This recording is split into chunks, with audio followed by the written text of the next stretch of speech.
Previously on PV Unfiltered. You know, I've thrown up in places like what you're talking about. Yeah, I had one time downtown.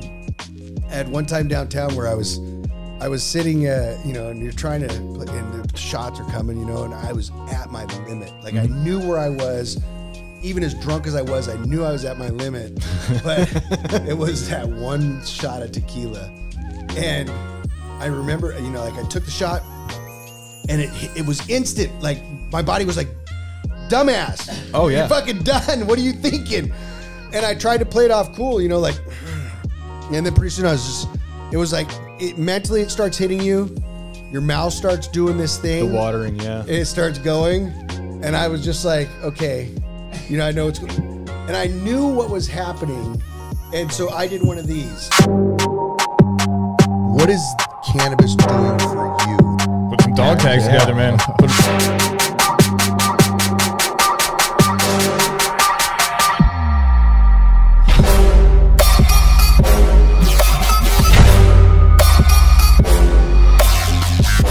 I was sitting there and I had an option, and I think I was at Shout House. Have you ever been there? No, I haven't. It's a dueling piano bar downtown. Gotcha. Okay. So I'm at Shout House, sitting on the floor, and I remember just sitting there. It's like, I'm gonna go. It's gonna go. It's gonna go. It's gonna go. It's gonna go. And I'm just mentally, I'm going, fuck. What do I do? And the only thing I think of was like, oh man, I got to tie my shoe. So I literally bent down. Oh wow. I threw up everywhere. I threw up everywhere, literally. God. Nobody ever knew that I threw up. And I mean, it was a lot. It was a lot. And it was all over. I hit people's feet. I hit the floor. Oh my God. And they never noticed? Nobody ever noticed. Oh my God. I think I was down. I was like, and I think I came up. I was like that. And just like, all right, hey, fucking shot. See, I was always the guy, like I would always excuse myself to the bathroom, and you never. I was not making. Let's be clear. You cannot get up. No, if I stood up, it would have been fucking everywhere. Gotcha. When I threw up on the plane going down to Cabo, it was a Trolls bag. Right. Gummy worms or whatever, and my fiance was sitting across from me. And I'm like, I'm not good. This isn't good. And she knew instantly. She took the Trolls bag and she goes to open it up. I grabbed it. I emptied the Trolls out on the floor of the plane. And I just went like this. Boo. And I fucking, I just let that fly. Like literally. High pressure. What's that? high pressure in that bag. Oh. Yeah, I will say I've done the bar hover where you go into the bathroom, you close the door, you act like you're going to the bathroom, and you're standing up, puking because when they're looking, they can see your feet. You're still facing. They don't see you kneeling down because you're standing up. And right. And then you go out and nobody knows you puked and you're good. You know, you have that secret to yourself. You can take it to your grave. Yeah. But yeah, like when it comes to cannabis, you know, I think that that's why I mainly switched over fully from drinking at all to full cannabis, because when I go to events now, it doesn't matter how much I smoke. If I get way too high, just, you know, grab a little bit of food, whatever, sit down for a second. Within 10, 15 minutes, depending on your tolerance, obviously, that's not going to be the same for everybody. But depending on 10, 15 minutes, I can get up and then continue on my day. When it came to alcohol, once you do that stand and puke, oh, you are done. You're leaving the venue.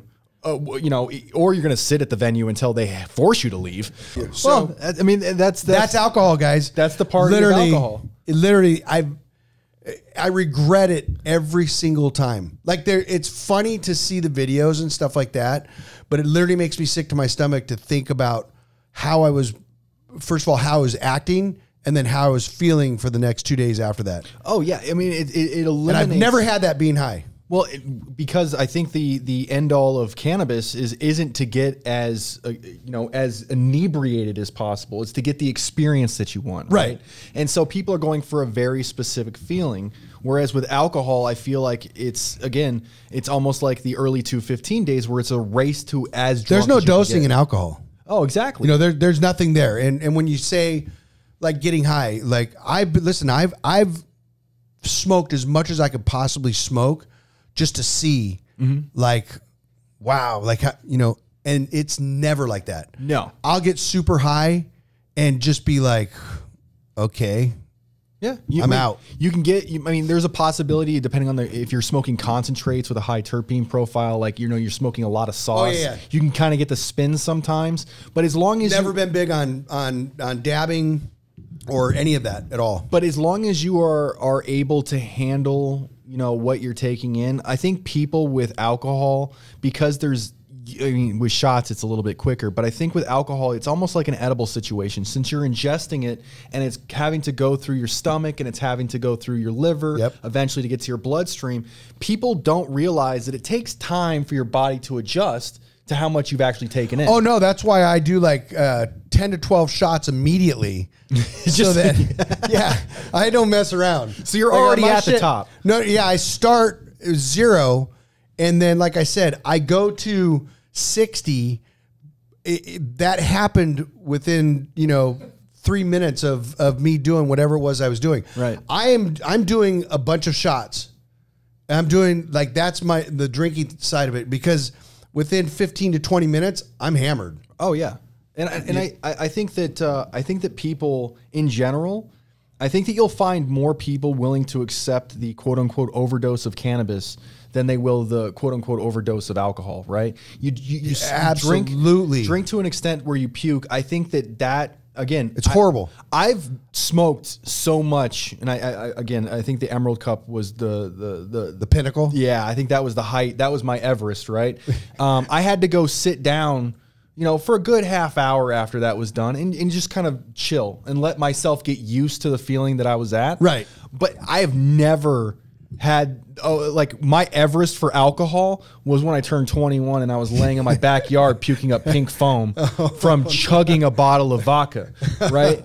And where the fuck did the pink come from? Blood. It's got to be blood. Something, yeah. Fucking aspirating, and it's definitely not good. I probably should have had my stomach pumped, but the thing is that when you're partying, and your friends are like, "Bro, look at you fucking here, get some more." But that's just peer pressure. Exactly. When you're with cannabis people, I don't think that when somebody notices somebody is over inundated with their cannabis experience, I don't think people push them to go further. No, 90% of the time that is correct.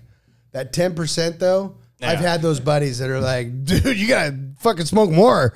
But here's the thing: those are people that understand usually that you can handle it to an extent, right? I don't think people. Again, I was turning 21 when I had that severe alcohol experience. I don't think that somebody who is just coming into cannabis, unless their friends are complete dicks, I don't know anybody that's going to have friends that are like, you're really high, let's keep pushing you further and just see how far you can go. I can tell you it's happened. It's definitely happened. I may have been part of it in some way or another, I'm sure. But that's the truth. 90% of the time, and I've been there and been a part of that where I can see that somebody's not comfortable, and I'm the first person that's like, hey, listen, and I'll even call them out. You can see, because then all of a sudden the walls come up and they're just like, oh, you can see like the grinding a little bit, you know? Right. I don't like this feeling, whatever it is. And I'm the first person to be able to talk to that person and just go, look, give it another 20, 30 minutes. Everything's going to be fine. Have some food, blah, blah, blah. This is, it's normal. Like, this is where, this and this and this. And then you can start seeing the people. And as you're talking, they start to kind of go, okay. Right. You know what I mean? Color comes back to the face. They're getting back to normal. They start to realize that, I'm not going to be high like this my whole life. That I'm not overdosing, that, or if you want to call it that, then it is an overdose. But reality is that, hey, you know what? Everything's going to be fine. Just, hey, drink some water, hang out, give it a little bit. Trust me. I said, 20, 30 minutes, this isn't even a feeling. Right. And most people, because of the education around cannabis right now, they'll understand that. But the biggest thing that I was trying to get at is, like, for instance, when you're at a bar, and like you were saying, you guys were doing shots.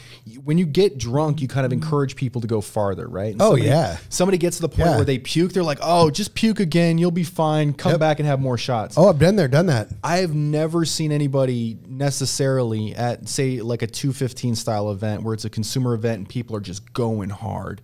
I've never seen somebody, you know, almost pass out and have their friends still encourage them to go farther. Right. And I think that speaks again to the community of cannabis, right? You have people that genuinely care about each other, that genuinely care about the experience. Well, because you have to remember too that regardless of how high you are, you're still conscious. Sure. You still have mobility. You're still mentally there.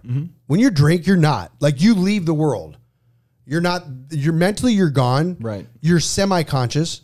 You're going to do things that you may or may not ever remember, and you're definitely not somebody that's their voice of reasoning. Right. Right. 100%. And so typically that group around you, unless you have somebody that's not drinking and is okay with being that person, they're going to say, stop fucking drinking. You know what I mean? Like, look at where you're at. Look what you're doing, you dumbass.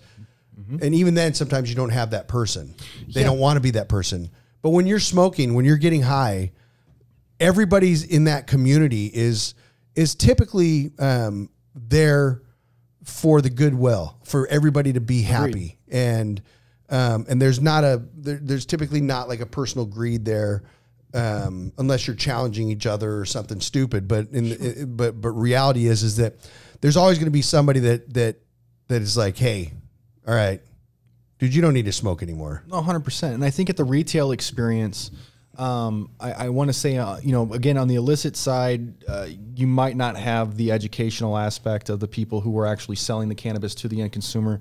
On the regulated side, you know, I feel like the education for alcohol helps people from getting too far down the rabbit hole, right? If you're somebody who's never drank and you go to a liquor store, that person behind the counter, alcohol has been around since the dawn of time. Somebody can say, okay, well, if you've never drank, maybe go for a lighter, you know, a lighter beer or something like that before you start, you know, drinking tequila. Right. When it comes to cannabis, I feel like you go to, say, you know, an illicit shop, they don't really care what you buy as long as you're buying something that gives you the best margins. Yeah. But when you go to a regulated shop, somebody should, again, this is a should. This isn't an always happens. I think you're seeing it more than, you know, we talked about earlier. I think you're seeing it more now than you used to, but it's not enough. It's not enough. And I think that educational aspect to help people avoid those situations where they feel uncomfortable with cannabis, that's going to be what pushes us well beyond education. Alcohol. Is education. Somebody saying, like, look, at the end of the day, here's what I want. I want to be more open. I want to be more social. I want to be less anxiety. 100%.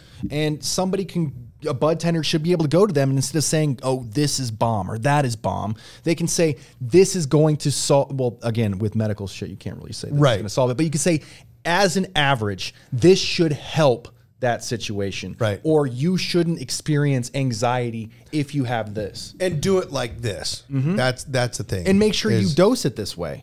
Because again, the biggest problem with the 215 era to now that we're in the 64 era is during the 215, dosing really wasn't a concern. No. Because the average consumer wanted that. That was like me standing there with a fucking bottle of Patron and Jaeger in my hand. Yeah. There was no concern. None. And, no. But now that you're in the regulated, you know, the 64 era, the education of the consumer isn't so much, I want to get as high as possible, is I want the best end experience that I can receive. Right. And whatever that experience is to them, they can go out and seek and find it. And you're always on this travel when you know, the one thing that I know, especially when I was really getting high, was I was always on this, in a weird way, there was always like this spiritual travel for me. Not like, oh, let me see how high I can get, but more so like maximizing the experience that I was in. Enhancing. Not, God, it's hard to describe because I used to just be like, wow, this is so much better high.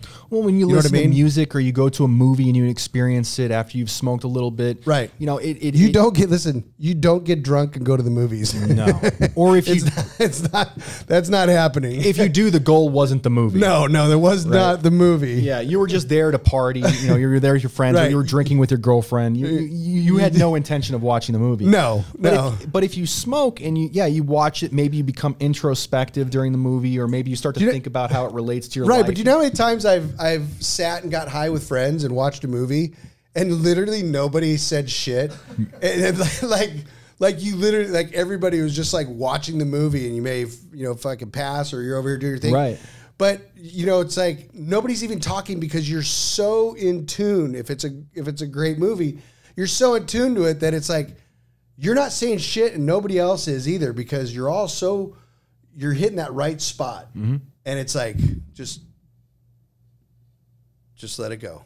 Yeah. Like we'll talk about that later. You know? It's like I was gonna say, to be honest, that's the one thing right now I feel like that cannabis is partially missing out on, that alcohol seems to have, well, in the age of coronavirus, not so much, but seems to have a niche on that market. Is as a cannabis consumer, if I want to go smoke with my friends, or if I want to have an experience with my friends, it's good. I have to go to their house. Right? Or I have to go somewhere that I'm out of sight of the public, that I'm here or I'm there. I think that social use with cannabis is the next thing that needs to happen. Has to.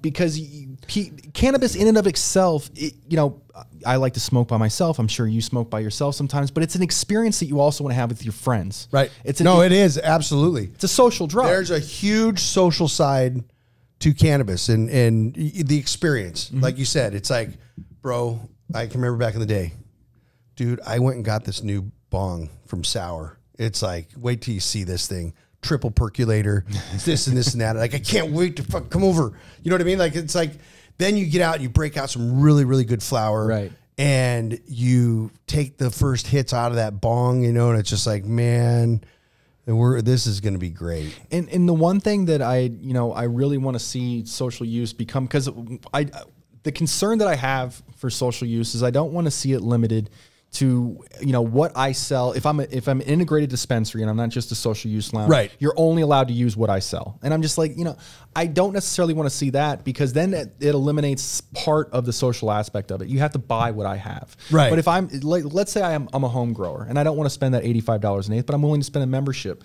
I want to still be able to go out with my friends. Right. And I think that is... And you want to be able to share what you've done. Exactly. In that social setting. Exactly. You want to say, hey, man, I just got this really good GMO, or I just got this really good whatever exotic you have at any given time. And you say, oh, by the way, you want to try this?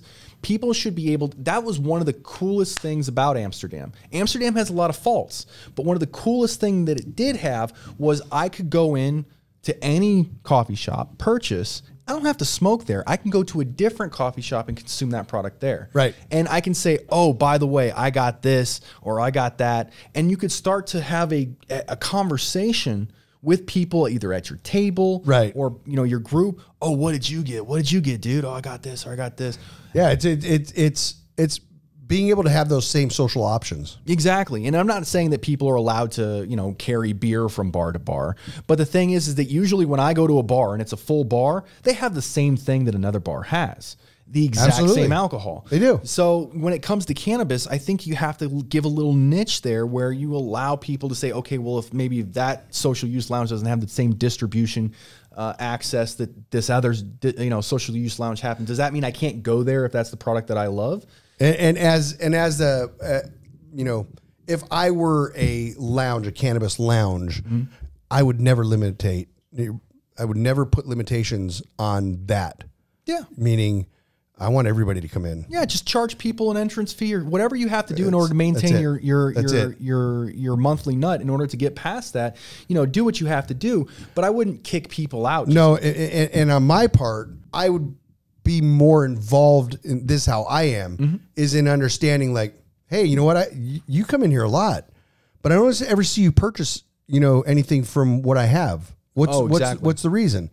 Oh, well, you know what? I mean, because this is what I usually like to smoke, and I've been finding this and this and this over here. Stock it. And then I would be like, all right, cool. Next time I'm going to have something for you. And that's a challenge. And when you come in, I'm not going, get the fuck out of my club. 100%. You know, I'm just like, okay, I understand it. Well, it's data gathering. So you're understanding your consumer. The people that are coming into your establishment, you then start to understand what they like, and you start to cater to those people. Absolutely. And I want them coming in. Oh, of course. Regardless, I want them coming in. Of course. And you want, well, I never understood like what fast food do you like? If I had to pick a fast food, like Burger King, I guess. Okay. Yeah. My favorite burger, by the way, nice. Burger King.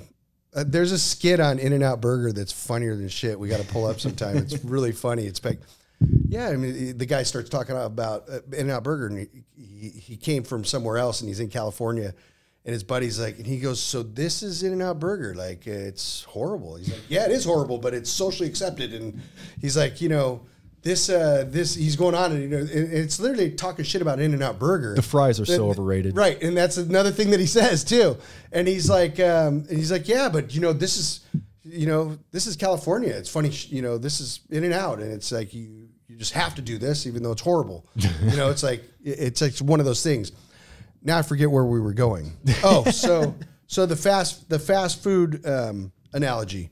So if I own a McDonald's and you own an In-N-Out Burger, or however you want to look at it, and I've got a guy that comes in, and him and a couple buddies sit down and they have their food, you know, and they sit down, and then all of a sudden, you know, Joe Blow comes out from In-N-Out Burger, and I'm sitting in Burger King, you know, and he brings his In-N-Out Burger and sits down at the table with his two buddies that are eating Burger King. You know what I'm saying? Two people are eating your food, and a third comes in because he doesn't fucking like Burger King. Right. But he likes In-N-Out Burger. But he wants to sit with his buddies instead of sitting over at In-N-Out by himself. They're going to enjoy their meal together. Yeah. And then somebody comes over and says, hey, man, sorry, man, no outside food. Well, okay, what does that mean? No outside food. It means like I'm here to shit on your little thing here. So you're upset because I went and got In-N-Out Burger. Right. You don't like the fact that somebody had an option of something. And I want to sit and enjoy my buddies eating your Burger King, and I want to enjoy my In-N-Out Burger together. You know what I mean? I've never understood that. Well, part of it. I get the mentality of if you're just, you know, I'm getting an In-N-Out Burger and then I just go to Burger King by myself and I'm like, fuck it, I'm just going to sit here and eat. No, that's stupid. That's stupid. Right. But if you're with your friends, that's what I'm getting at with the social cannabis clubs. That booth is already used. Right. Right. So those people are going to sit there regardless. You're not just going to have some random person who has Burger King come up and sit down with those people. So no, but you can't expect everybody to drop to the ground for you because you have a cannabis club or because you own Burger King, whatever it is. I'm saying, like, in my perspective is like, I'm so stoked that those two came in here and ate Burger King, and this guy comes over from In-N-Out. You know what I mean? Right. At least they're here. 100%. You know what I mean? 100%. Versus, and I'm not going to go over there and go, dude, you can't, come on, you can't have fucking In-N-Out Burger. I'm Burger King. Don't you know who I am? You don't know you. That's the mentality that people have, unfortunately, instead of saying, you know, instead of just being cool about everything. You know what I mean? Yeah. And I would be the guy that would be like, I'd go over and say, you don't like Burger King? The guy's like, no, man, I just don't like it. Well, here, I'm going to give you a free Whopper. Fucking tell me what you think of that. I mean, just like whatever it is, it doesn't matter. But reality is that you can't be that narrow-minded. Oh, no. And when you talk about cannabis, it should never lose that culture of, okay, just because you have a club doesn't mean that you start kicking people out because they don't like what you have. Right. And I think that you made a good point when you said that, you know, if you're bringing people from outside the establishment with outside product and you can start to learn what they like, you can stock it. Instead of kicking that person out, that's a data point. Right. Right. Instead of kicking that person out, you can start to learn, hey, my two buddies are here, and let's even put in word of mouth marketing. Your two buddies are buying something from this store. Your other buddy bought something from somewhere else, came in, you guys wanted to smoke together. Your buddy that bought something from outside the store may come into this smoke lounge, see something that your two friends bought from that inside dispensary and say, fuck, man. They're not that far off. Yeah, that's amazing. They're your buddies for a reason. Yeah, you guys kind of like some of the same things. Exactly. And your buddy might be going, dude, try this. Exactly. And then he might try and go, holy shit, this is great. You know what I mean? But the chances of your buddy that eats In-N-Out Burger going over to Burger King by himself with In-N-Out Burger are slim and none. It's slim to none. You know what I mean? Exactly. Unless he really likes the Burger King environment, I just has to eat his In-N-Out there. Yeah, and even then, I would just be like, I don't know, man. I think in some weird way, I think it's kind of cool that the guy. I'd be like, what are you doing? I don't know what's going on in In-N-Out that he doesn't like to sit there and eat, but he loves to eat it over here. So let him have it. I guess. I mean, I'll just be like, look, the only thing I'm going to ask is that you put it inside a Burger King bag, please. But you know, I agree with you. I don't think that anybody's actually going to go to a different place and sit there by himself. But when you're creating that, again, cannabis is a it's a substance that you use together. It's an experience that you use together. And when you go to these events like Emerald Cup or the High Times Cannabis Cup or Chalice Festival, experience. It's an experience to be able to smoke with other people who are like-minded. Yeah. And I think that is something, again, alcohol has it to an extent, but I don't think it has the same thing that cannabis has. I'll tell you the other thing too that I've always noticed, because I've done so many of the Cannabis Cups and you name it. High Times events. I mean, the one thing that I have always noticed too is that there isn't a bunch of cops outside waiting to pull you over. No. I think cops figured out early on, pulling over people that are high, it's no fun. Like there's literally like no fun in it. I think that's the case. I think they just realize like they pull you. It's like Cheech and Chong, Right. It's like, I think they see you smoking, they see all this stuff, and then they go, oh, I'm going to bust this guy. And then they pull you over and the guy's just like, hey, I pulled you over driving too slow. Like what, what was the reason? And it's like, not that I think cops are looking for a problem, and this is not the time to talk about that because they're not. But I think that there's just no reality in it. Like your typical person when they're high and you pull them over, it's not combatant. It's not somebody going, oh, fuck you, cop, or this or that. I mean, don't get me wrong. It does happen. I think most police understand, and again, it's jurisdiction by jurisdiction, it's state by state. But I think that most police, at least here in California, when people started having cannabis events, large-scale cannabis events during the 215 era, I think at the beginning, there were a lot of police. But I think that they slowly realized over time, like, look, no accidents, right? No fights. Right. We're spending all of this money. We're forcing the event organizers to pay our overtime. I think high people are great in traffic. Yeah, I mean, you will not find better people to be in traffic than a high person. They're more focused, right? Well, and not even that they're less focused. Aggressive. They're less aggressive.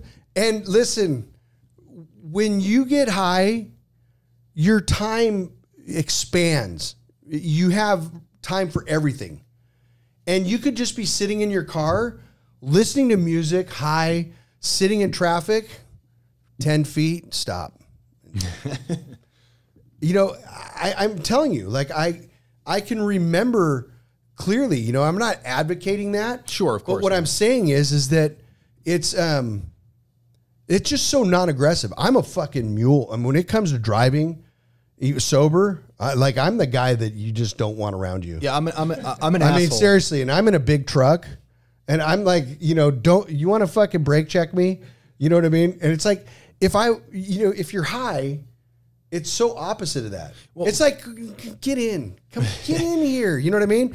If I'm driving now, you know what I mean? Right. And I don't care if I'm that guy. If there's 30 feet in front of me and I see this fucker is about to try to get in there, I'm putting the gas down. I'm cutting that space off, and then I'm yelling at myself on why did I allow that much space to get between me and the car in front of me. 100%. And it's that thing. It's just like, motherfucker. But if you're high, you're just like, come on, get in. Yep. Hey, you're waving to them. Hey, how's it going? Get in. You two, get in there. And then the next person pulls up. Get in there. Exactly. But that's how it is. Yeah. It's not. There's no road rage. When you're sober, when you're sober, I feel like, at least for me, I feel like you're in a race with yourself. You're like, I need to get where I'm going as fast as I can get there. I hate driving. Like, I hate and love driving. So driving out to Havasu is 4.5, 5 hour trip.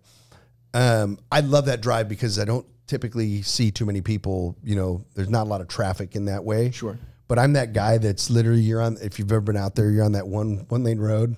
Listen, I'm that guy that fucking comes past you 100 miles an hour. Yeah. You didn't even know I was there because 2 turns ago there was nobody behind you, and I just want to get to where I'm going. I don't want all this in between shit. You know what I mean? I can't stand stopping for gas. I'm the guy that will run out of gas in the desert because I don't like to stop, especially now. Now you got to get a fucking mask on. You got to go inside. It's like a whole big thing. Stopped in El Centro to fucking get gas. The put my card in. The fucking card doesn't work. Then I go inside the store. She's like, you got a mask? I'm like, no, you get out. Right. I'm like, God damn it. Like, I just want to I asked Viviana. I literally left and we went to another gas station because I did not want to partake in like this whole thing. You know what I mean? Yeah. It's just like, well, in my side was the opposite. Like because I went inside the first time I went inside a gas station since coronavirus, right? Somebody literally like less than half a foot just comes up right next to me, so, like no mask and shit, starts filling out a Powerball ticket. I'm like, what the fuck are you doing, dude? No, like I was just like that. It was the most ridiculous shit ever. Since then, I haven't been inside one. Right. And if you were high, you'd be like, bro, man, I hope you win. Yeah. I hope everything's good. I hope So this is bad. It was more like, I hope you don't have a fever. But so yesterday we were coming back from Havasu. Mm-hmm. And I stopped in El Centro to get gas. Oh God. And Viviana has to go to the bathroom and I do too. So that whole thing, it takes place not happening. God damn it. So I go down to the next gas station. The card in, fuel starting. So I'm like, all right, I'm going to go inside, go to the bathroom. Well, Viviana's already been in there. She's got a mask. Now I got a mask. And so I go in. There's literally like 9 people in line. And they've got 3 people outside. And, like Viviana's just like, I'm like, what are you doing? She goes, this guy asked me if I wanted to go first. And that was like 7 minutes ago. I'm like, he's in there taking a shit. And now you're in line. You're going to go in, this whole thing. I'm not even joking. And then they had people standing outside waiting. Right. And so I grabbed a couple of waters. I went back. Literally, I'm at the gas station. I opened up both the doors on my truck. I just pissed right there on the ground, right there on Main Street in El Centro. Yeah. I was done traveling between gas stations and all this other shit that was going on. And I was just like, you know what, I'm done. Viviana comes out and she opens up the door and I'm standing there. She's like, are you peeing? I'm like, I gotta go. Like, you've been in there for 10 minutes. Yeah. And look at the line of people. Like, I don't have time. And with social distancing, even if you're in a place that has multiple stalls, like you have to stand 3 stalls away. So it's just gonna, we're gonna be out of this soon. I hope as soon so. as the election's over. That's when the shit ends. Well, I hope so. I mean, we never got into what you do. Oh, I do a lot of different things. Which part would you like to know most about? Well, I mean, it's like, so you have your podcast. Got my podcast. And then what's the story with what you're doing as far as an editor and as far as writer and stuff? Yeah, what we're trying to do is, again, we're trying to reach the industry itself, and we're trying to, connect industry people with better knowledge. Because again, there's a lot of education. Exactly. There's a lot of consumer-based not education, but there's a lot of consumer-based entertainment out there, and we were trying to get a little bit more on the other side. We want people to be able to learn something. Are you the co-founder or the founder of MJ Retail Report? Marijuana Retail Report, yeah. So Marijuana Retail Report, co-founded it with partners. We were purchased by Champs Trade Shows, so they now own the entity. Was it good? It was good enough. That's awesome. Yeah, thank you. Wow, good job. And so what we're doing for them now, because they're a counterculture trade show, they sell glass, like that's their main thing. They're the longest running glass show in the world. And so what we're doing, big show in Vegas, massive, yeah, the largest. I was there 2 or 3 years ago. Oh, nice. Yep. People are like, you got to go see this, and I went. Sorry, I'm fucking. No, go ahead. I went, and the glass blowing. It's incredible. It was mind blowing. Oh yeah. And to be able to, if anybody has not been to the Champ Show, they should go. Yeah, well, it's industry only, so it's B2B. So if you're in the industry, but I mean, you could trust me. If you have friends, you can get in there. But it's. I went down there and I watched these guys blow glass and girls blow glass, and I watched some of the shit. I have videos. It was unbelievable, and everything you could smoke out of. Yeah, everything. If I mean, there was a chair that literally had on one side, it was all glass. Yep. Everything was glass. Even the wicker on the chair was all glass. Yep. And they had done it right there. But on the top part of the chair was a bowl. So you had this was like the chair. The back of the chair, there was a bowl here. And then on this side was where you would hit it from. Yeah. Oh yeah. Fucking light, and the smoke would go all through the chair, and then you clear. You know when you clear. Oh it, yeah. Yeah. And it would fucking go all through the glass and everything, and come up this other side of the chair. People were smoking out of the chair. Yep. The Three Little Pigs houses, they had it set up. It was the craziest thing ever because you would light a fire in one of the houses. You'd light up your little straw bale in one of the houses, and it was like the house was being burnt down. And one was like a chimney. You'd smoke out of the top of the chimney. This was all glass art. Shit wasn't fabricated in China. It was literally right there. Well, and it's not just that. So these artists, and I assume you came for the Masters finals, which is, it's in February in Las Vegas. Yes. So it's the main show. So what these artists do, you know, they don't even get announced what the theme of that competition is until just a week beforehand or 2 weeks beforehand. And they're saying, so now they have to rush a concept. As soon as they can't prefabricate anything. So you can't have anything. Everything's made on site. It's crazy. So where is this fucking fish? Go down, go up. That one. Yeah. That fucking thing there. That's a fucking rig. That's a dab rig. So the bowl is on the top right hand piece. That's where the actual rig piece is. And then somewhere in that smorgasbord of glass is the mouthpiece. And I mean, like I said, these artists are just unbelievable. Unbelievable. It's insane. And what they create in that period of time from when they get their marching orders to what they come up with on this stuff is just and I remember sitting there watching this girl, and I don't remember what she was making, but she was making something, and she'd been working on it for, you know, probably 10 hours, somewhere in there. And it was just one of those things, like I was checking it out, I was watching as she was doing shit, and I was just like, wow, this is really, really amazing. Can't wait to see this thing when it's done, and blah, blah, blah. And then all of a sudden, you know, like because it's all, you know how it works. And so we're down here a little ways further, and then you hear this shatter. And you're cheering afterwards, too. And you're just like, what the fuck? And you look down, and she was just down there crying. Oh, and it was just like. Well, she's upset probably because she finally made it to the Masters finals. No. Her shit hit the floor. Well, that's what I'm saying. It broke. So what most people do when the glass hits the floor at champs, you'll hear cheering. Usually you won't see crying, but you'll see cheering, because the thing is like these glass artists create so many works and they break so many works that when one of them breaks, they applaud. They're not because it's mean-hearted, you know, fuck you, I'm glad your piece broke. Right. It's just, you know, it's kind of like pouring one out for the homies. It's like, gotcha. Here's the piece back to the earth. The piece is broken. I'm not upset over it. You're not upset over it. C'est la vie. Wow. And she was crying. Well, she was crying probably because, again, these artists. She was crying. It was the Masters. I felt like shit for her. Well, here's the thing, and here's probably why she was crying. So it's the Masters finals, right? These people, in order to get to this event, have to compete at another event and win that just to be able to compete in this one. So, you know, if she got through that and finally made it for her first time, yeah, she's going to be extremely broken. Yeah, she was not feeling so good. But for the majority of people that are I think she just went and got really high. Which is, I mean, it's not that hard at champs. So when people are there though, if you end up breaking a piece, you know, randomly you'll hear cheering throughout it because, you know, if somebody knocks something over at a booth. Again, it's completely c'est la vie. It just happens. Right. But anyways, going back into champs and what they did with MRR was when they purchased the media property. The reason why was because they originally wanted to get into the cannabis space and they couldn't figure out how to quite do it. And so they purchased MRR, not just because, you know, obviously I talk with a lot of people in the industry and I have kind of that presence, but they wanted to figure out how to do a good cannabis trade show.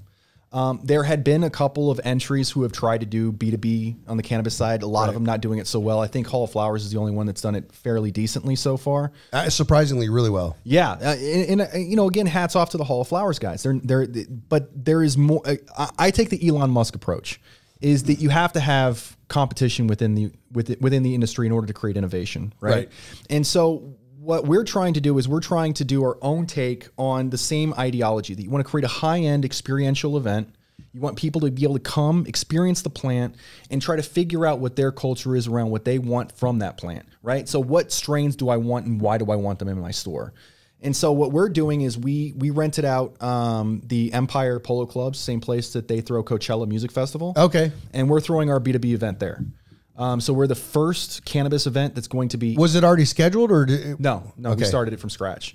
So this is going to be the first cannabis event. No, I mean, was it scheduled before COVID, or was there? Is there any? Yes. Any, So yeah, it was scheduled originally for November prior to COVID. Okay. We didn't publicly promote it. We're still not really promoting it. I'm just mentioning it, just because we're talking about it. Right. Yeah. hot off the press, guys. By the way. Yeah. So, So what we're trying to do is it's called the House of Cannabis THC Trade Show.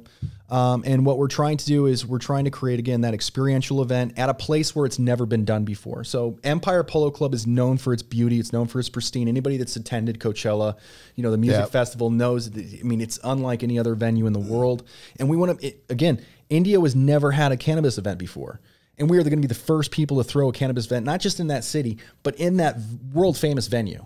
And we're going to be able to set that margin for that area and then create, what experience. So what's the anticipation as far as guests and as far as, we're aiming for about 150 brands to attend. We're aiming for about 2,000 attendees. One of the things that we don't want VC there. That's a big thing that's going on right now in cannabis. Is VC. Yeah. It's annoying. If you are somebody that already has an established brand and you're not looking to get rid of equity, you just want to sell to a dispensary, how annoying is it if somebody comes up to your booth and they try to talk to you, and at the end of it, they pitch you on, hey, man, I can give you this amount of money. That's not what I want. I wanted to talk to it. I thought you were a dispensary. Right. So for us, I know from that angle, that sucks. Yeah. And so what we wanted to do was we wanted to create an event where it's only decision makers and only the first touch people for your consumers. So we only want bud tenders. And so it's a Hall of Flowers on steroids. It's a Hall of Flowers on steroids, but it's a Hall of Flowers that's more niche into the clientele that arrives, right?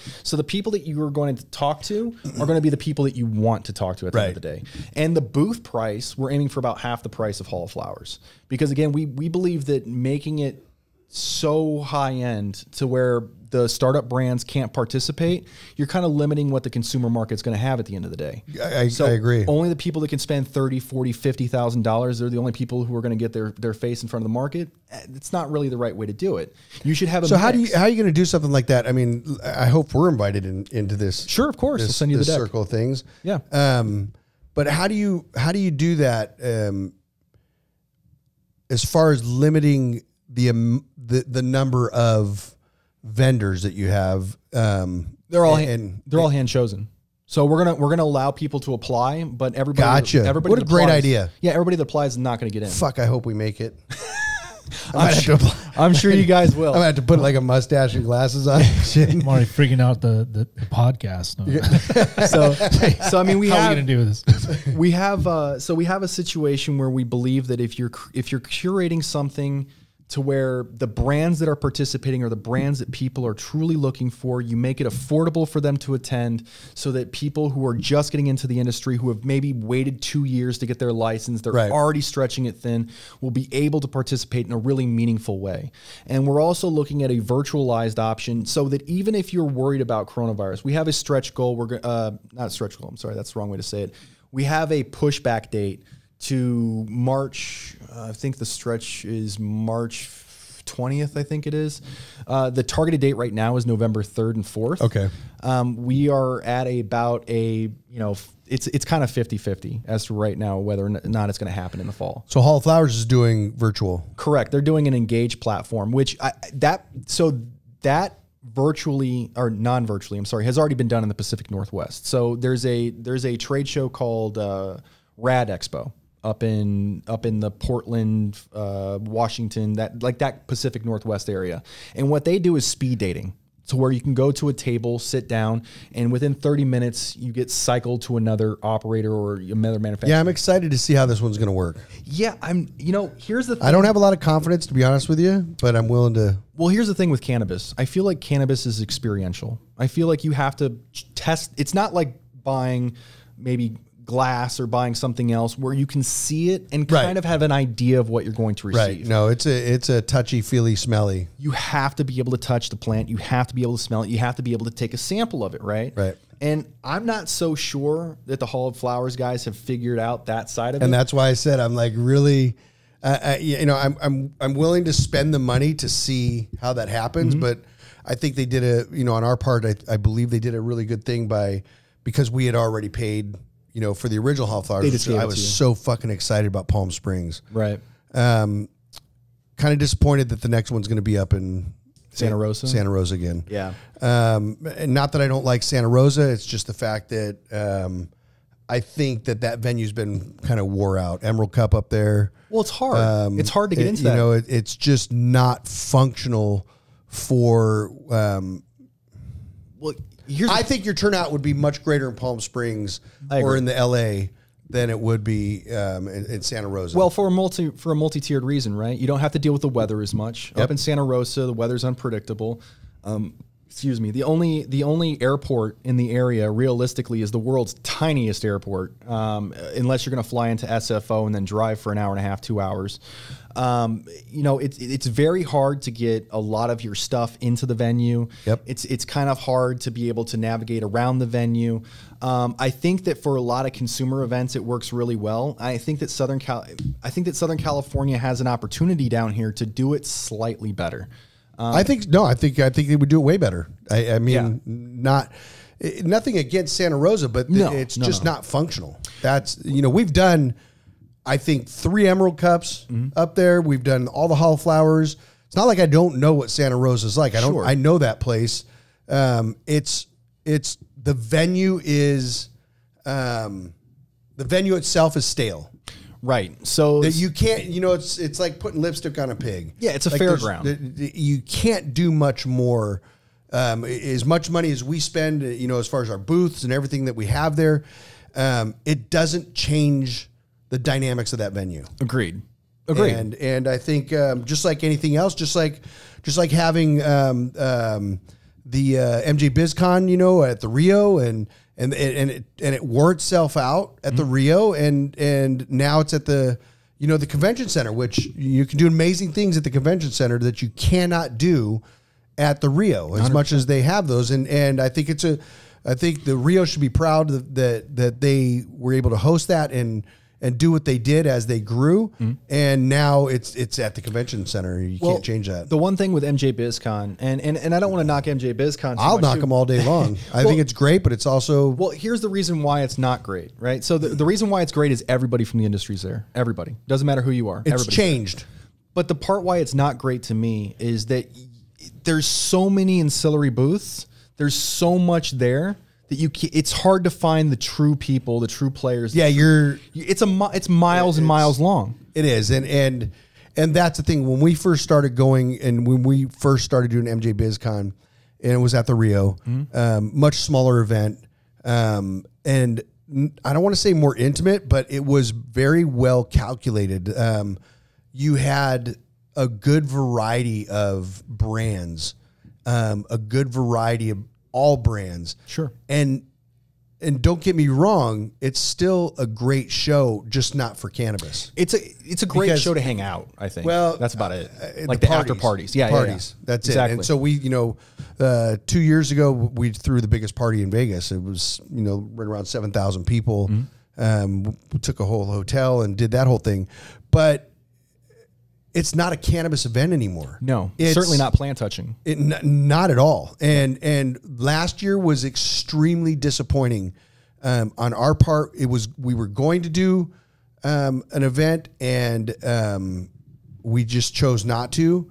But it was the first year that I went to that venue and literally just walked around, myself and Cody. We had no commitments at all, and it felt kind of nice, but it was extremely disappointing because I was just like, wow, like this isn't even cannabis. Yeah. Like this is, you want an attorney, you want, I mean, don't get me wrong. There's like, you know, machines and, you know, there's 4,000 types of extraction machines. And, you know, I mean, there just wasn't anything to me that was real, like the MJ BizCon cannabis. Right. And we were looking around for brands and there wasn't any. No. And in fact, the only plant touching brand I think that was at MJ BizCon last year was Planet 13, and they only it was nothing like what I thought it was. Well, it was literally just a booth with their branding. Right. They weren't selling anything. They weren't promoting anything. And you'd think that company would have been just a huge part of that. You know what I mean? Just because it's their hometown now and the whole thing. No, I get it, and I think you're gonna. I think MJ BizCon is for the person that is just getting started. Agreed. And really wants to just see everything that's out there minus the brand. They don't care about the brands. Right, because they're not there yet. No, it's not. No, but I mean, it's like, if you're going to grow, great place to go. Sure. You want to go get nutrients or whatever. Right. But from a cost analysis, like there's so much shit there and so many people there that if you're overwhelmed. You're overwhelmed. If you're just a startup that wants to find, you're a small scale operator, you don't need the big boys, you don't need the $1 billion machine. You need to go to your local grower. You got to go to a local grower. It's too much. It's just too much. If you go to any of your local stores, they're going to have hands on every single thing that your need is. 100%. But if you want to go start a farm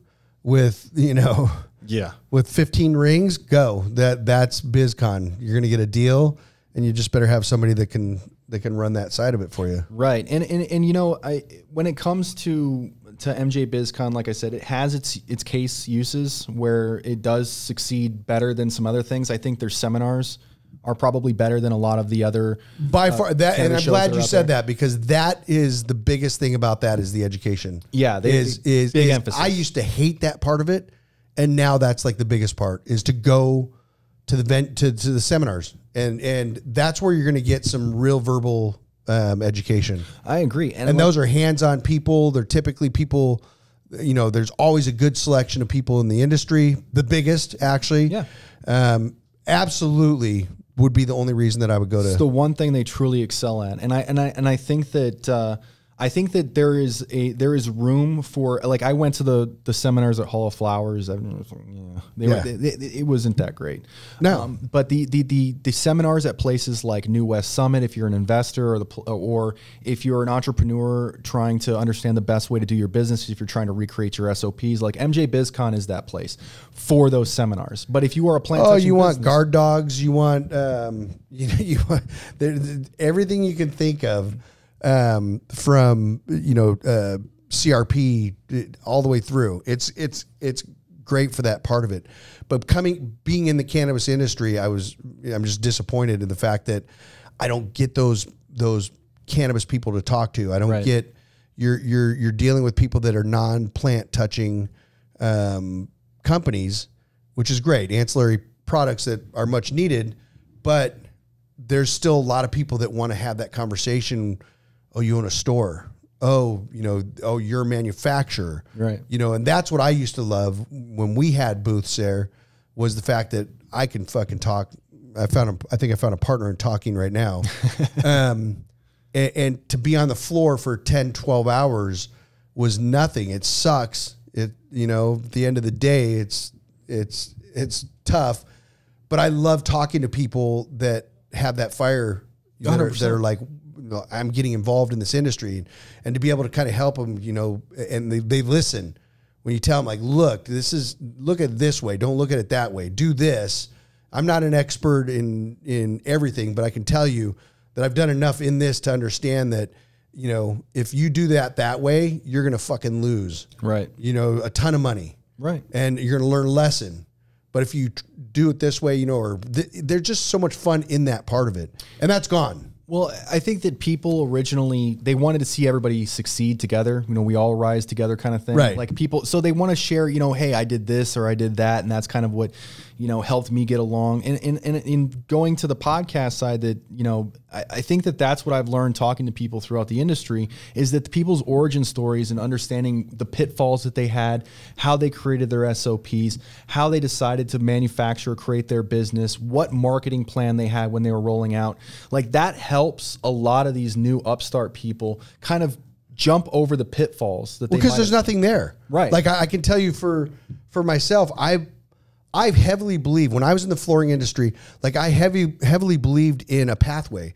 And I took whatever anybody else had done, I took that information. I learned what they did day to day, right, and how they did these things. And when somebody told me, I did this, and this so that I could better my company and better myself as a marketable person in this industry, then I'm like, okay, well, you're doing, 50, 60 million a year. Why wouldn't I take that information and use it? Of course. What's happening right now is there isn't a pathway in cannabis.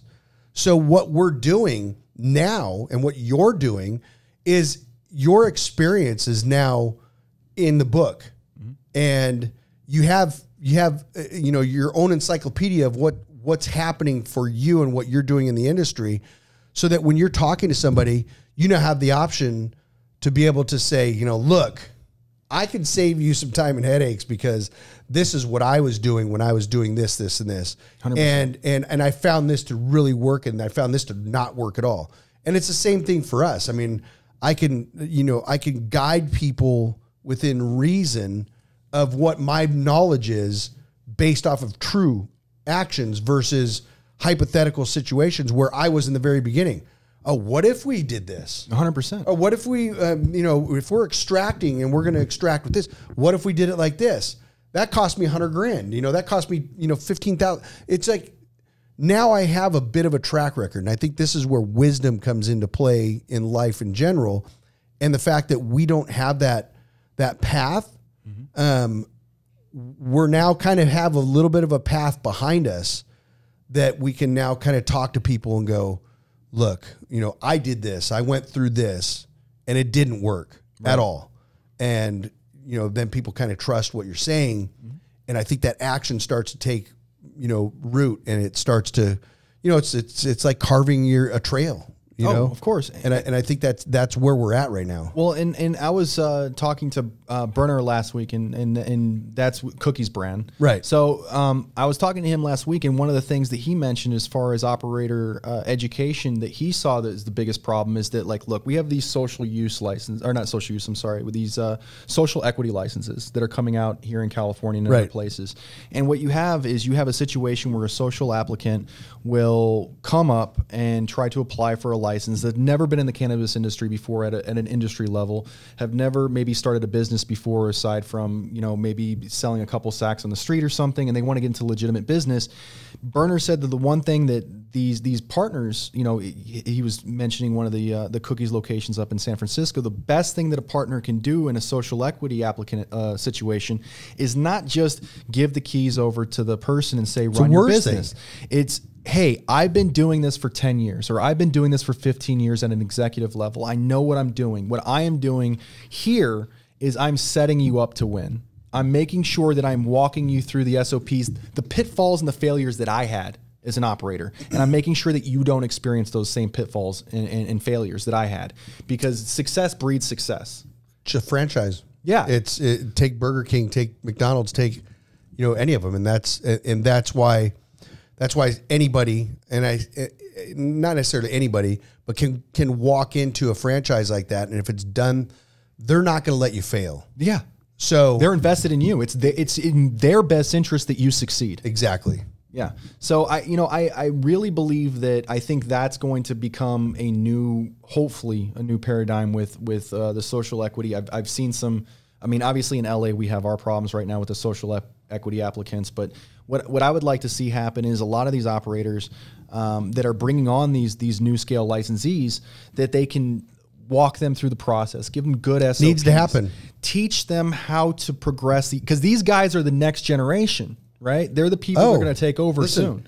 So, I can tell you, back in the day, probably 4 or 5 years ago, our attorney, previous attorney, said, "Hey, I want you to meet with this group of people. They're very interesting, and they have a license." And we met with these guys, and it just so happened to be that I think the main investor in that group of 6 was from China, or Japan. I can't remember exactly where it was at, but then the rest of them were, I think they were Asian.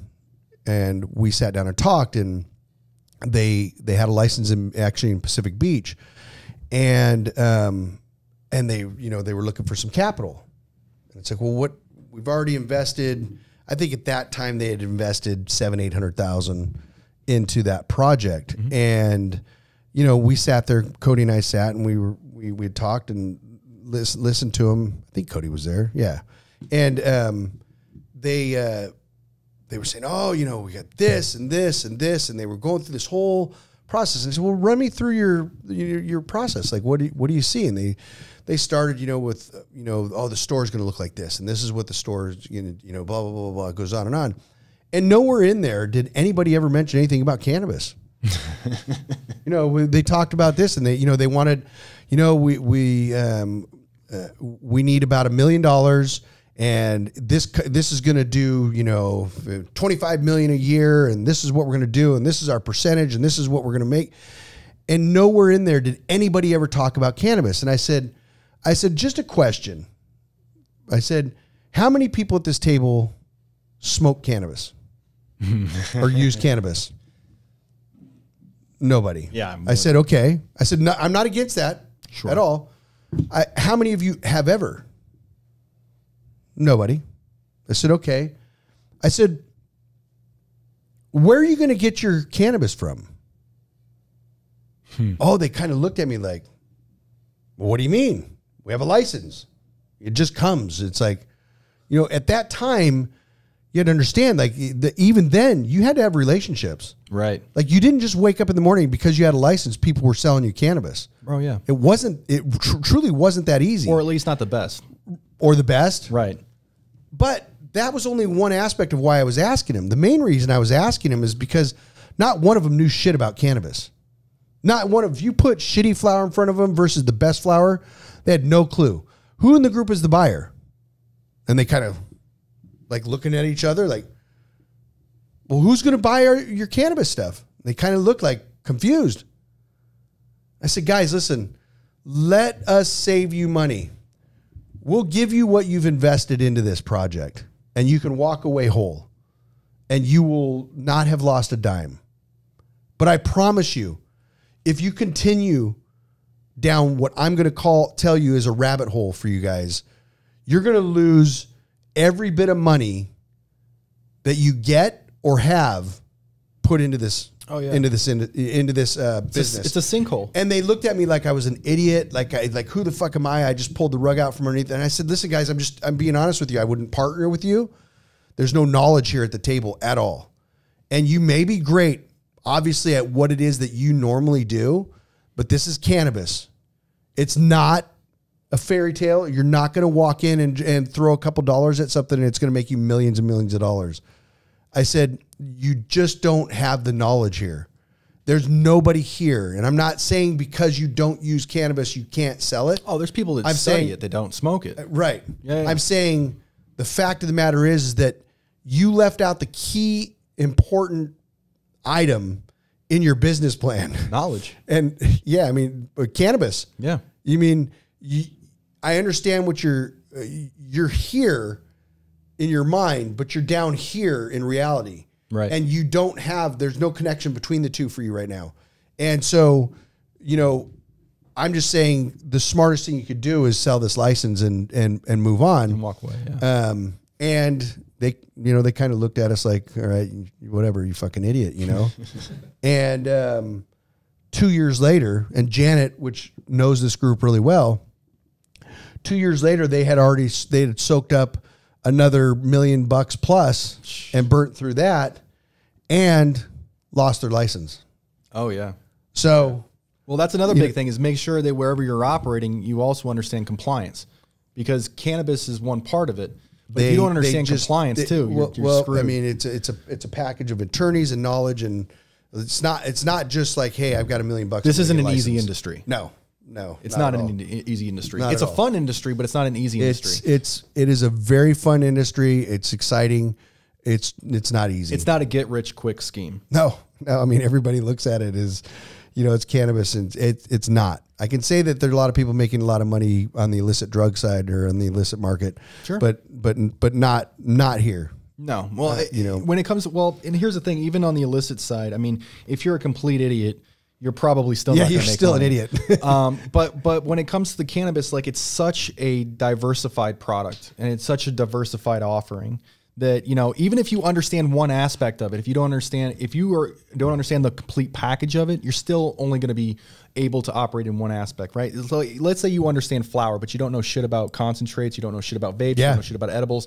If you're, say, a retailer, if you're a manufacturer or you're a grower, okay, that's fine. You stay in your lane. But if you're a retailer and you don't understand every aspect of the plant, why would I as a consumer come to you and expect... You will one time. Yeah, just once, and then you're done, because you're going to go there and you're going to try to ask them for a specific product. Oh, hey, I heard about this or heard about that. Like, I mean, I still find it kind of funny if you go into a dispensary and you ask them for a specific type of concentrate and they give you the wrong thing. Right. You're like, hey, I want a sugar, and they give you a butter, and you're like, what the fuck is this? Or you say, hey, I want diamonds, and they give you diamonds, but the shit's already in a turp bath. Right. And you're just like, that's sauce. That's not what I wanted. Right. And so, people, I feel like if you are somebody, there's no knowledge there. Right. And that's what I'm saying is, if you are somebody who is knowledgeable, you can take it as far as you are willing to work. If you're somebody that's not knowledgeable, it doesn't matter how much money you have. I think you have hit it on the head of the nail. And this is where it does become important. And I have to say that every bud tender that works a floor needs to either be smoking or at least be really good at absorbing the knowledge of every single thing that's on that shelf. 100%. I mean, I honestly think that it's a requirement.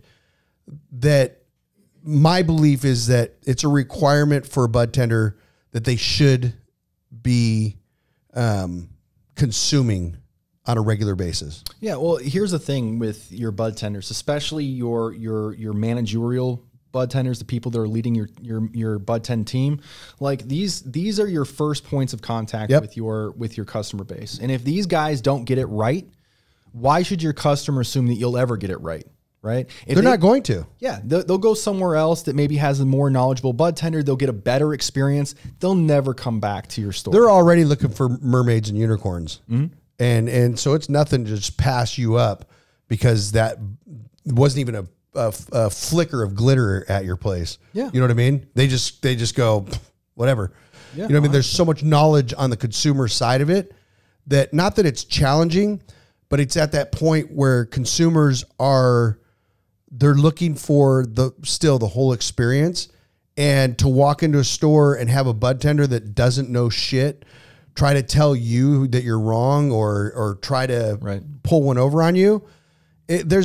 Most people aren't going to argue with anybody. They're not going to sit at the store and argue with you and this and that. They'll get a little something, they'll walk off and they'll just be like, you know what I mean? I'm just not going to go back there. Oh, 100%. And for every one of you, there's, 20 others within 5 miles of you. And it's, and that's a part of competition. And I think when you get to that point where we are with that knowledge that everybody wants so much of, you better be educating in some way or another. Everybody's always innovating in this industry, right? Whether it's, on product development, whether it's on better retail practices, whether it's on better SOPs, everybody in the industry is always trying to strive for what's the next thing and how do I do the next thing better than the next guy. And you would never, I mean, back in the day, we had flour, we had concentrates. Mm-hmm.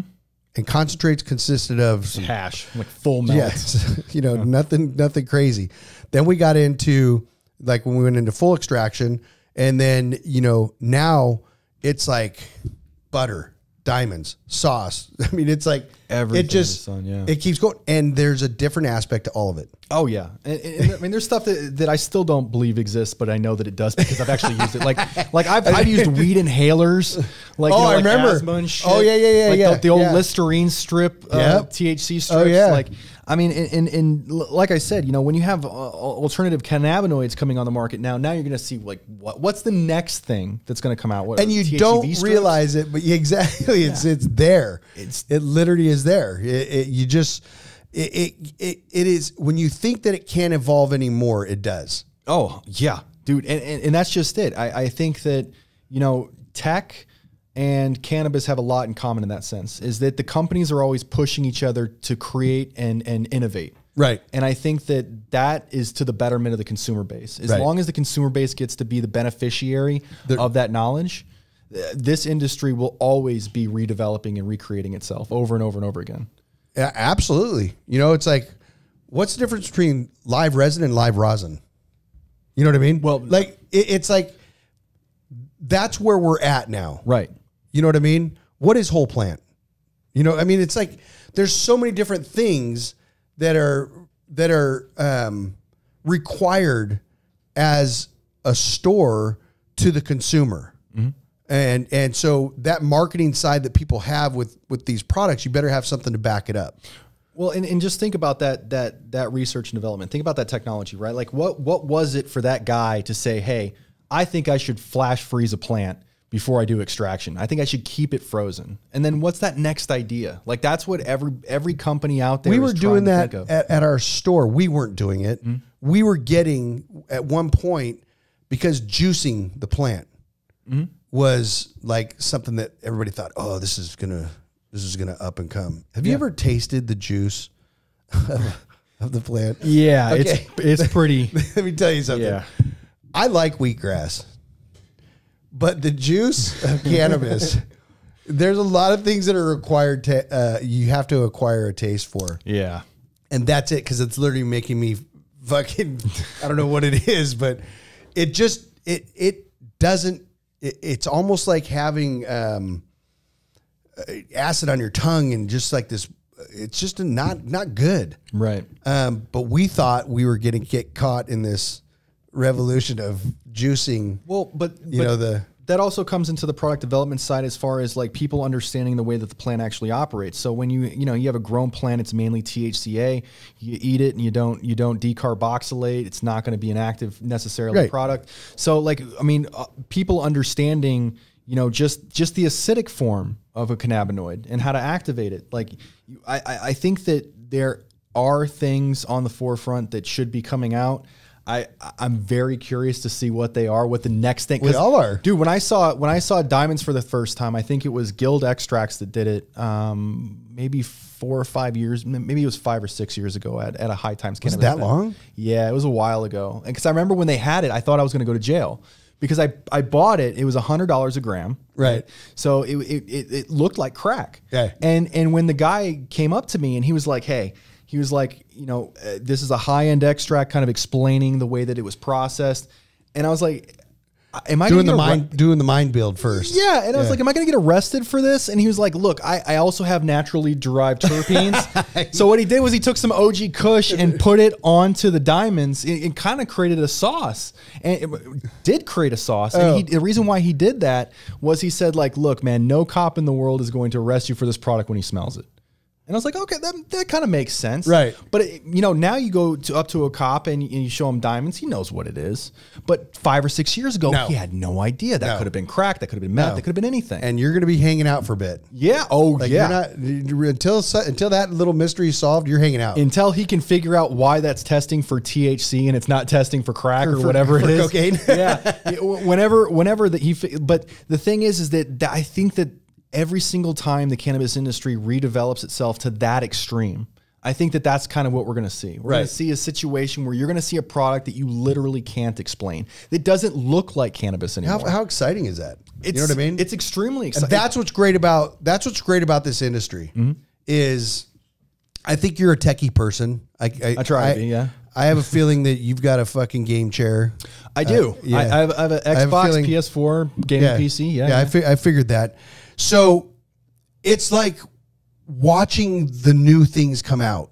Right. It's like look at where gaming has gone from where it was. And then also on the tech side and on the information side of what's out there. When .com started and all these things, started to flow and, apps came into play and all these things. Like cannabis is in that stage, in the very beginning stage of where we're going to be in the next 15 to 20 years. Completely agree. And that climb is now, and it's a lot of fun.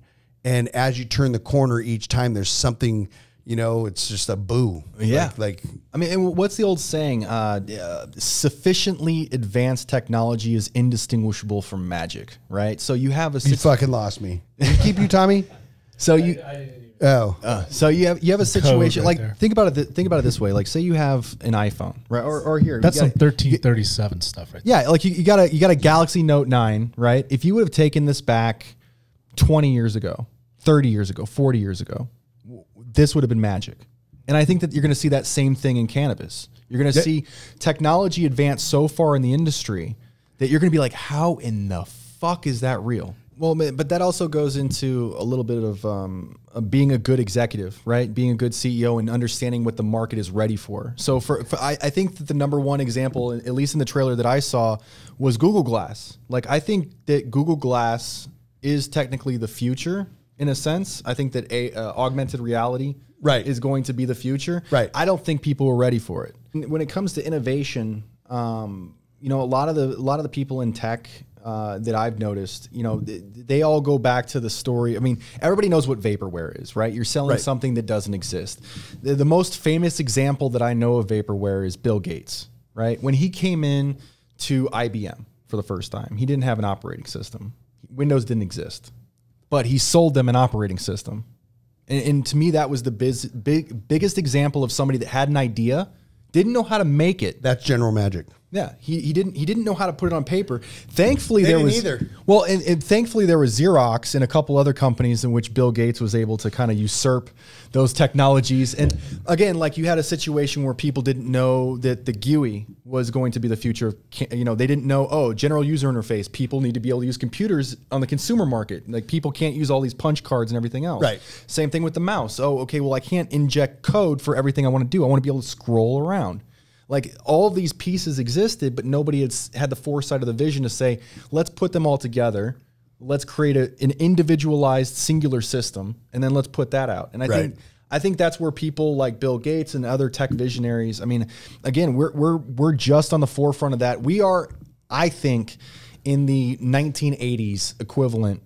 We're in the cannabis industry as opposed to technology. Right. Like, we are on the forefront of where advanced technologies are starting to come out, where science is being injected more and more into the industry, where the people with MBAs, the people that were going to do molecular biology or whatever they were going to do, are now deciding, well, cannabis is a more fun industry. I'm going to go that route. And that's the truth. And that's what's happening. And you're going to see, I think, again, that's how you end up in something like this. Yeah, exactly. You know, a traditionalist would have probably ended up in tech or something like that. Yep. Smoked weed when I was in middle school and decided, hey, I actually like the people in this industry. and so I take a different path. But I think that's where you're going to see the coolest stuff in the next 10, 15 years. Like, we're nowhere near the pinnacle. I couldn't agree more. I think I hear people all the time, they're like, man, I wish I would have gotten the cannabis industry. It's just too late. It's like, dude, are you kidding me? It's just getting started. Right. You really think so? I've been in this 9 years. Mm-hmm. And for me to sit back, I would tell you, like, it's old. Like, nothing's evolving. Like, you know, we're plateaued, or whatever you want to call it. No, I'm the one that's saying, get in. Come on. It just the takes, water's warm. It's really nice.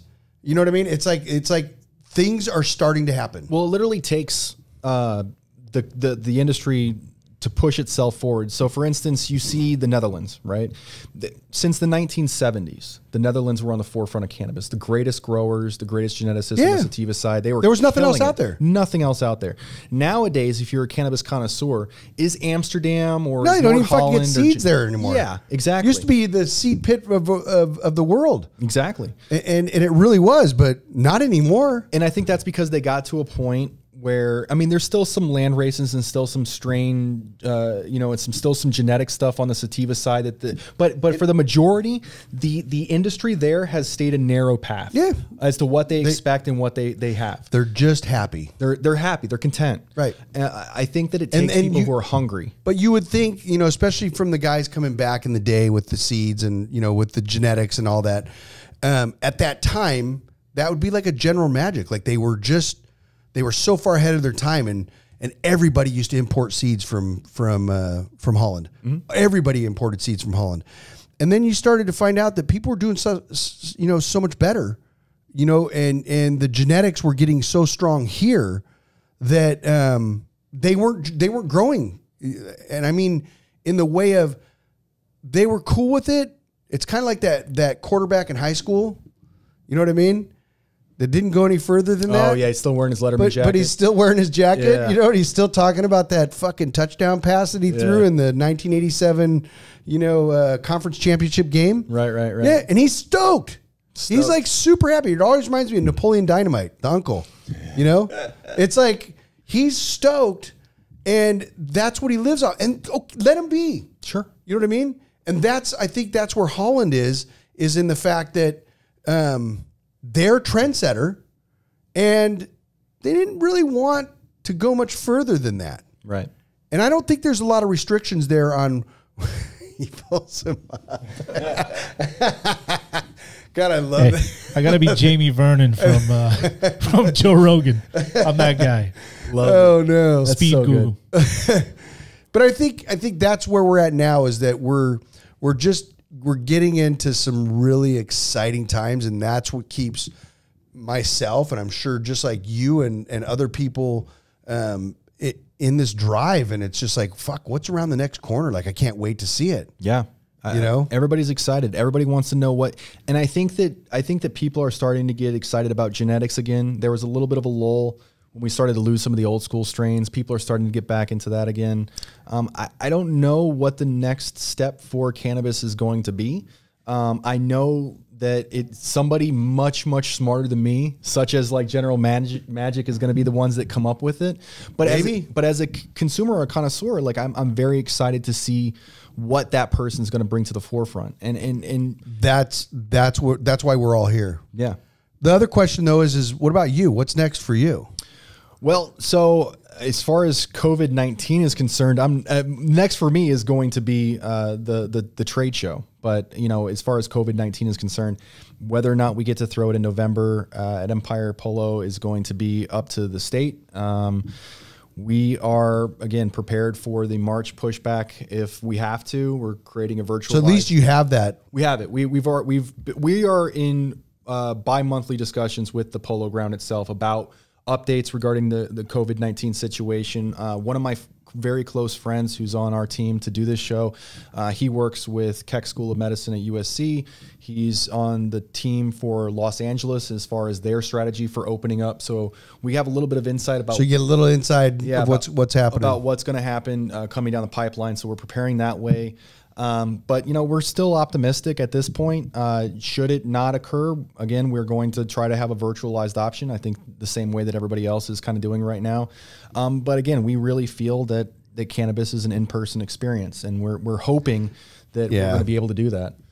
What about personally? Are you anything exciting coming up on? Got a podcast? Anything exciting? Other than podcast, I mean, I would like to open up. I'm working on it. I don't know when it's going to go live, but I am working on a consumer version of our site. Simply for I get invited to all the fun events, again, like the High Times Cannabis Cup and all that stuff, where it doesn't exactly have much of a pathway for, say, an entrepreneur to really learn something about the industry. But being backstage at something like a Wiz Khalifa concert at High Times Cannabis Cup, that's more for consumers. And if I'm there anyway, I might as well give them an outlet for that content. So I'm going to hopefully launch that within the next couple of months. That's going to be called Indoist. There you go. But yeah, so there's all kinds of crazy shit that spawns from this. Yeah, exactly. This is cannabis. Well, like I said, it's a fun industry. I like being involved in every aspect of it, from the executive / industry side to the consumer side of it. I still like going to Emerald Cup as much as I did when I first went before I got into the industry. Kind of like going to Disneyland, huh? Oh my! It's such a fun. Again, I don't think that Emerald Cup. It'd be very hard. I don't think on the trade show side you can necessarily do it, but on the consumer event side, I think that Emerald Cup is one of those pinnacle events that when you attend, it's something that you realistically. I mean, Tim and the rest of the guys that put on that show, the sweetheart people that actually care about the farmers, that actually care about the growers. Oh yeah, there's no doubt. And I'm, we had a couple of years where it was a little bit tough for us because of probably because of how they really are with that the business side wasn't there. Right. And I think that's changed. They're getting better. They're still organizationally, there's still a little bit of, like if you go to an information they fucking booth, want to hang out, man. Yeah, dude. If it's like, bro, listen, I need to get my fucking booth squared away here and this and that. He's like, you know, and she's the same way. She's just like, yeah. You go to an information booth, you might not get information. I'm just saying that, like, you know, but no, you're not getting information. But the event itself is once the event goes, yeah, it's a different story. But it's a fucking shit show getting there. It is. It's a shit show. But everybody keeps coming back. Well, I mean, but that's the thing. It's the culture of that event, right? That event was started by Tim way back as a way for farmers who were growing cannabis just for personal use. They weren't necessarily competition growers, and it all started in that way, you know. I mean, these guys they're old school. I mean, these are old school people. That first of all were surprised that even came out of the hills on it. Yeah, and you know, and exposed themselves because that never happens. And Tim will tell you, you know, there's a lot of people that are still hesitant, you know, to come out. Absolutely. Ever since Emerald Cup became mainstream, some of the growers don't attend anymore because they don't want their name out there. Well, I mean, it's that, and you're right on that. And then I remember a year where everybody was worried. They're going to bust everybody. Yeah, they're going to bust. You're fucking bringing stuff in. They're going to bust that. They see a van with the out of state. They see this. They see that. You know, it's like the same thing that's happened at MJ BizCon. Yeah. MJ BizCon one year was like they're waiting at this fucking state line. Anybody driving a van, anybody driving this, they're stopping everybody, and it's just that. It was just a huge scare. It never fucking took place because it's such a great event that, and it's socially acceptable. There's no reason to shut something like that down. Well, Northern California as a whole, so Santa Rosa, you know, that whole Emerald Triangle mentality of being in that Northern California community, like those guys have been around cannabis since ever. Right? Like they grew up around it. Their friends were farmers. Their friends' were farmers. Absolutely. So they have a little bit of a different. They've lost more money in holes out there. Yeah. Than most people are making annually here. Oh, 100%. You know, I mean, it's the stories.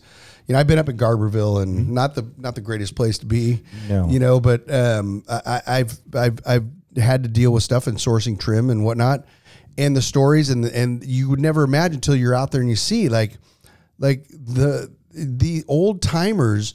It's never been really money. They just got to get rid of that crop. Yep. Money's not a factor for these guys. And I've listened to stories about, you know, these guys. You know, you've done well on the cultivation side up there when you have a backhoe. So. Yeah. You know, cultivating even outdoors, you don't need a backhoe. No. But when you buy a backhoe for the first time as a cultivator up there, it's almost like a rite of passage because you now have the equipment that you need to bury your money. Yeah. And that, you know, listening to a guy tell a story as I'm sitting there and talk about how many holes he's dug and cannot remember where a fucking hole is, that, you know, has $2-3 million sitting in it. And how many times he's dug up stuff that they thought that they put in a secure enough thing that moisture got in and literally turned $1 million into mush. Yep.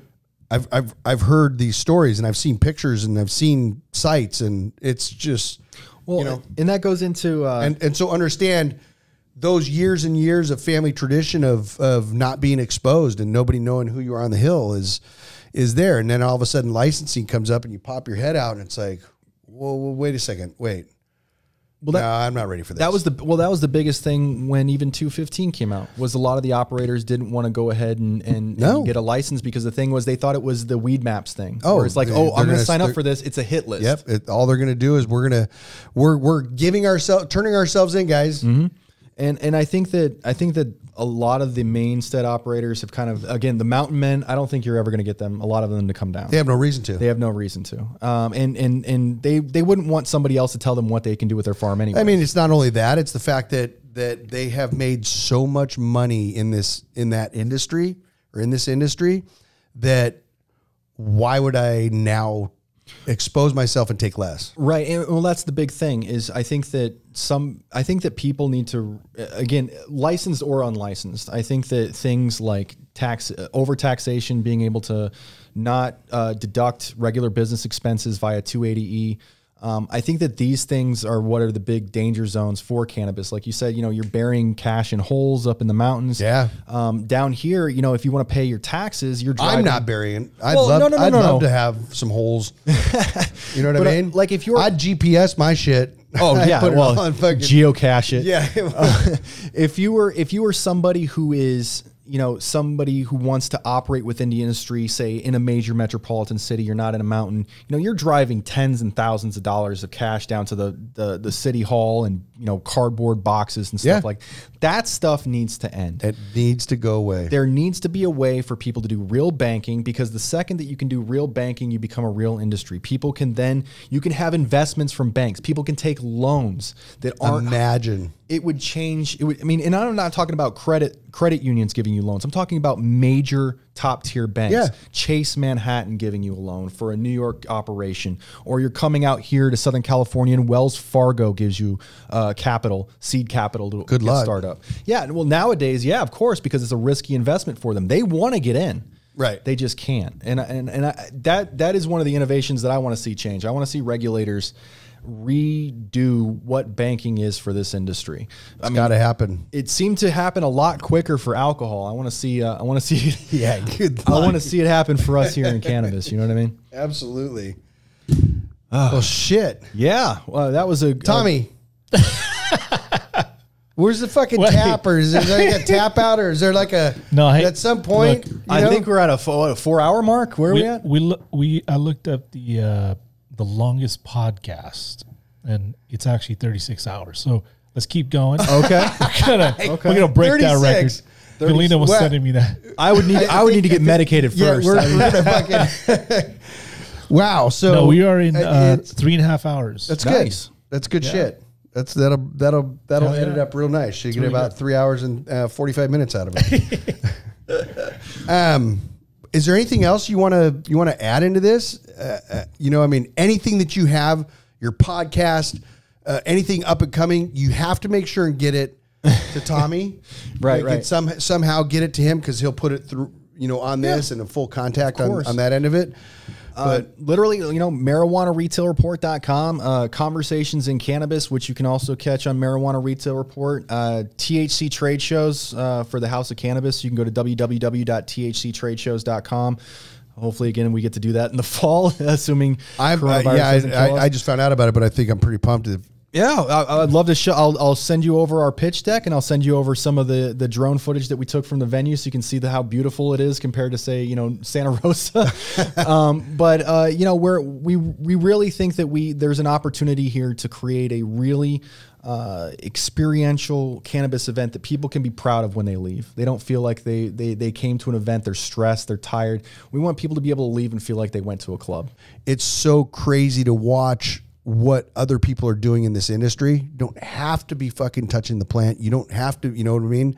There's so much going on that people are transitioning from what they've been doing and still doing it, just doing it in the cannabis space. Right. And it's like you can see that sparkle in people's eyes, and like, you know, that kind of like, fuck, and I don't like the whole, I don't want to go home. I don't want to go to work. You know, I don't want to. And now it's just like, man, I'm just like, I'm excited about everything in between. I don't even know, you know what I mean? And people see that. Well, it's the age old adage, right? Is if you love what you do, you never work a day in your life. That's where I'm at. I can honestly say that it's been a long time, and I can honestly say that it's at that point for myself. Nice. Where I get in here every single day, early in the morning. I don't regret it. I don't. You know, it's like I really truly love what I do. So I can't say anything but good things. There's some bad shit, I'm sure, but I'm not going to think about it. Yeah, no, ups and downs, but the ups are way higher than any of the downs by far. Yeah. And you know, the other part of that is watching people experience only downsides from this, and it's just going to happen. This isn't just a walk in and enjoy life. You have to enjoy this. You do. So passion is key. That's it. All right. Well, listen. Awesome. Tommy, what are we? 3 hours and 42 minutes? Somewhere in there. 3 hours 34 minutes. Oh shit, we got plenty of time. We get to 45. No, I mean what a great time. I got to thank you, Nicholas Gaulin, and this is definitely not the last. I can tell you that right now. We got so much extra time here. I think Tommy's batteries are running dead. I'm happy to be here again. Anytime you guys, anytime you guys want to talk cannabis, I will always be down to talk. Don't threaten me. You know what I'm saying? Awesome. All right. Well, listen. Thanks again, Nicholas Gaulin, and everything that's going on in your life. We're gonna see a lot of this, and man, like, subscribe. It's the only way we get to do what we do. Probably not the only way, but it's the only thing that keeps Tommy working over here, and just enjoy what we put out. I mean, this is a lot of fun on this end. I hope everybody hears it on that end. So, #1 cannabis podcast, Platinum Vape, PV Unfiltered. Cheers. Awesome. Thanks, guys. Really appreciate it.